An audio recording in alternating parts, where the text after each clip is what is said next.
আসসালামু আলাইকুম viewers, Mahmuda's kitchen ব্লগের পক্ষ থেকে আপনাদের সবাইকে শুভেচ্ছা ও স্বাগতম জানাচ্ছি। আশা করি আল্লাহর রহমতে আপনারা সবাই সুস্থ এবং ভালো আছেন। আলহামদুলিল্লাহ, আমি এবং আমার পরিবারের সবাই সুস্থ এবং ভালো আছি। আজকে আপনাদের জন্য গরু এবং খাসির নেহারি একসাথে তৈরি করে দেখাবো। এই রেসিপিটি আপনারা রমজানে চাইলে ইফতারে পরোটা বা রুটির সাথে খেতে পারেন। নলার টুকরোগুলোকে প্রথমে ভালো করে আমি ধুয়ে নিচ্ছি। এখানে গরুর নলা এবং খাসির পায়া রয়েছে, সেই টুকরোগুলো এখন দেখালাম। চুলায় একটি হাঁড়ি বসিয়ে তাতে এই পরিষ্কার করা নলার টুকরাগুলো দিয়ে দিচ্ছি। 5-6 টুকরো আদা আর 1 টেবিল চামচ পরিমাণ রসুন বাটা, লাল মরিচের গুঁড়ো 1 চা চামচ, ধনিয়া গুঁড়ো 1 চা চামচ, গরম মশলা ও জিরা গুঁড়া 1/2 চা চামচ, হলুদ গুঁড়ো 1/2 চা চামচ দিয়ে দিচ্ছি 2টি বড় সাইজের পেঁয়াজ কুচি,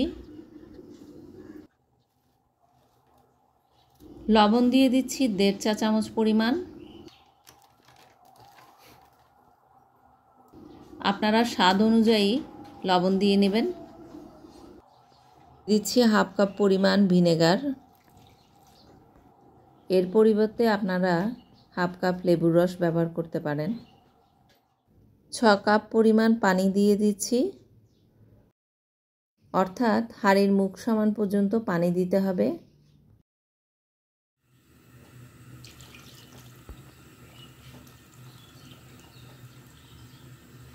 ফ্লেমটি থাকবে মিডিয়াম লো। ঢাকনা দিয়ে দিব। একটা লং দিয়ে ঢাকনার মুখের ছিদ্রটা বন্ধ করে দেব। অপর পাশের চুলায় আমি একটি ফোড়ন তৈরি করে নেব।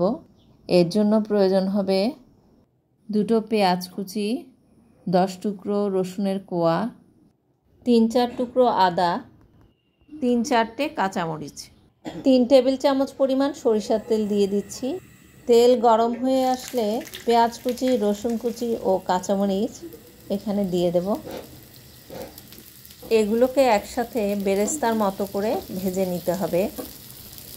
এই ফোড়নটার উপরেই কিন্তু নেহারির স্বাদ নির্ভর করে। এখন এই ফোড়নের মাঝে 1/4 চা চামচ পরিমাণ লবণ দিয়ে দিচ্ছি।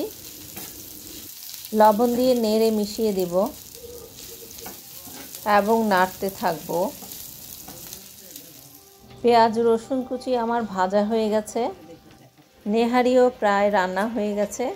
এখন পাশের চুলার থেকে নেহারির 2 চামচ ঝোল আমি বেরেস্তার মাঝে দিয়ে ভালো করে নেড়ে মিশিয়ে নেব।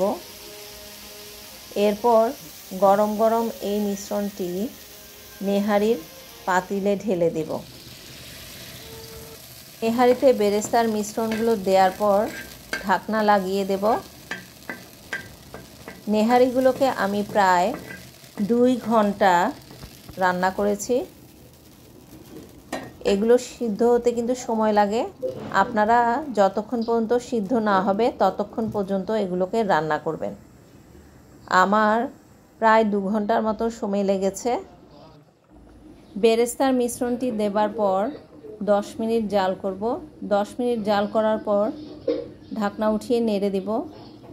দেখুন কি চমৎকারভাবে সিদ্ধ হয়ে গেছে, আর দেখতেও ভীষণ লোভনীয় হয়েছে। এখন আমি এগুলোকে নামিয়ে নেব। इसको हमारे भाषा में नौला कहते हैं। সো ভিউয়ার্স, খুব সহজে তৈরি হয়ে গেল মজাদার খাসি এবং গরুর নেহারি। আশা করছি রেসিপিটি আপনাদের সবার ভালো লাগবে। ভালো লাগলে বাসায় তৈরি করবেন, সবাই মিলে এনজয় করবেন, আমার এবং আমার পরিবারের জন্য দোয়া করবেন। রেসিপিটি ভালো লাগলে লাইক, কমেন্ট এবং শেয়ার করবেন। আমার চ্যানেলটিকে প্লিজ সাবস্ক্রাইব করবেন। যারা এখনও পর্যন্ত আমার চ্যানেলটিকে সাবস্ক্রাইব করেননি তাদের সবাইকে রিকোয়েস্ট করছি মজার মজার রেসিপিগুলো সহজে পেয়ে যাওয়ার জন্য চ্যানেলটিকে সাবস্ক্রাইব করবেন। আল্লাহ আপনাদের সবাইকে ভালো রাখুন এই প্রত্যাশা রাখছি। আল্লাহ হাফেজ। আলহামদুলিল্লাহ ভালো আছি।